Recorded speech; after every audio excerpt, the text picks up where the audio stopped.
Assalamualaikum warahmatullahi wabarakatuh. Yang terhormat Ibu Detranda Haji Dahlia Patiung, MPD, selaku dosen mata kuliah Keterampilan Bercerita semester ketiga pada program studi pendidikan Islam anak usia dini angkatan 2020. Perkenalkan, nama saya Nirwana dari kelas B dengan NIM 20900120067, jurusan Pendidikan Islam Anak Usia Dini, Fakultas Tarbiyah dan Keguruan, Universitas Islam Negeri Makassar. Kesempatan kali ini saya akan membahas tentang keterampilan bercerita.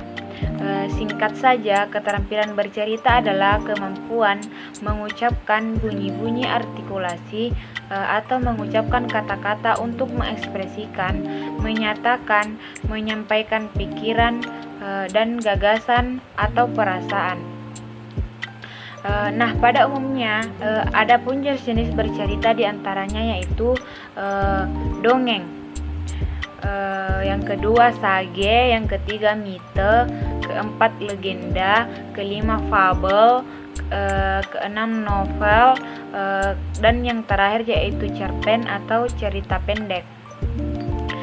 Terkhusus untuk video kali ini saya akan membahas tentang dongeng. Dongeng merupakan bentuk cerita yang bersifat khayal dan ajaib yang berasal dari mulut ke mulut. Biasanya dongeng ini diceritakan dari generasi ke generasi. Adapun hal-hal yang harus diperhatikan ketika kita membaca dongeng. Yang pertama yaitu lafal.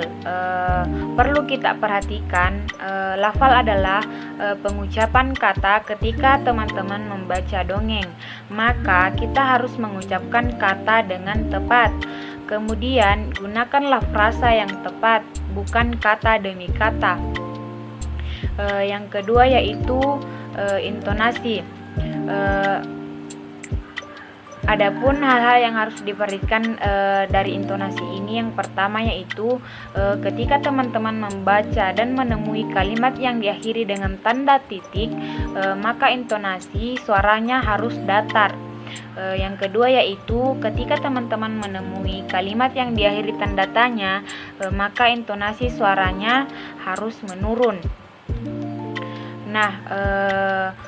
Yang ketiga yaitu ketika teman-teman menemui kalimat yang diakhiri dengan tanda seru, maka intonasi suaranya agak naik. Poin yang ketiga, hal-hal yang harus diperhatikan dalam mendongeng yaitu ekspresi. Ketika kita mendongeng perlu adanya ekspresi. Ekspresi adalah cara membaca teks dengan penuh penghayatan dan perasaan. Yang keempat yaitu tanda baca.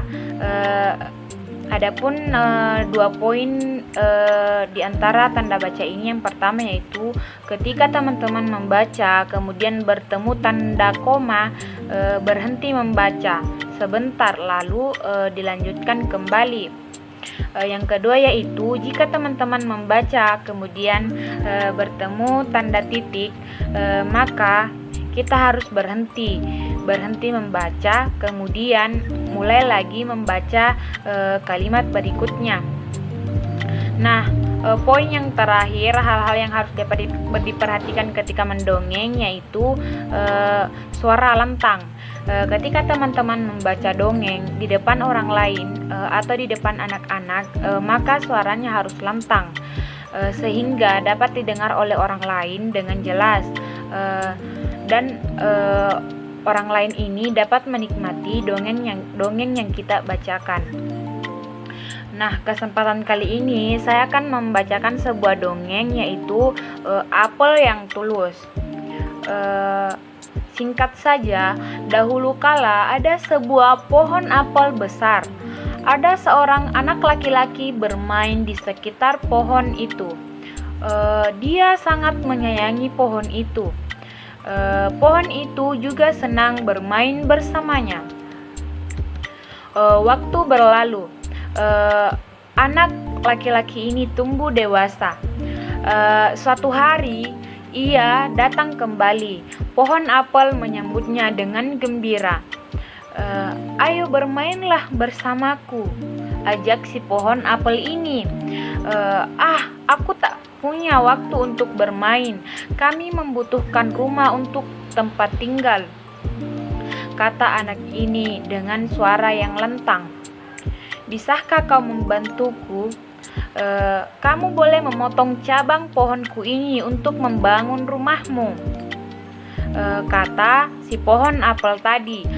Jadi anak laki-laki itu pun memotong semua cabang pohon dan pergi dengan riang. Pohon apel itu pun senang melihat temannya bahagia. Tapi ia tak pernah kembali saat itu. Anak ini tak pernah kembali sejak anak ini mengambil cabang dari pohon-pohon apel itu. Pohon apel kembali merasa kesepian dan sedih. Akhirnya laki-laki itu kembali lagi. Laki-laki itu dan pohon apel sekarang sudah berumur tua. Aku sudah tak bisa memberikan apa-apa, kata pohon apel dengan suara yang sedih. Tidak apa-apa, aku hanya membutuhkan sebuah tempat untuk beristirahat, jawab laki-laki itu dengan nada yang lembut. Baik, sisa batang pohon tua adalah tempat terbaik untuk bersandar dan beristirahat. Duduklah, sini bersamaku dan beristirahatlah, kata pohon apel tadi. Laki-laki itu pun duduk bersandarkan pada pohon batang yang masih tersisa. Nah, pohon apel pun menangis bahagia karena teman laki-laki ini kembali bersamanya dan menemani hari-hari si pohon apel ini. Akhirnya mereka pun bersama lagi meskipun keadaan pohon apel yang tidak seperti dulu lagi karena telah diambil rantingnya oleh laki-laki ini. Dan akhir cerita, pohon dan laki-laki ini bercanda ria setiap hari di taman pohon apel. Cukup sekian, itu saja yang bisa saya sampaikan. Itulah contoh pembacaan dongeng singkat yang bisa teman-teman contoh atau bisa teman-teman bawakan. Sekian dan terima kasih. Lebih dan kurangnya mohon dimaafkan. Saya ucapkan assalamualaikum warahmatullahi wabarakatuh.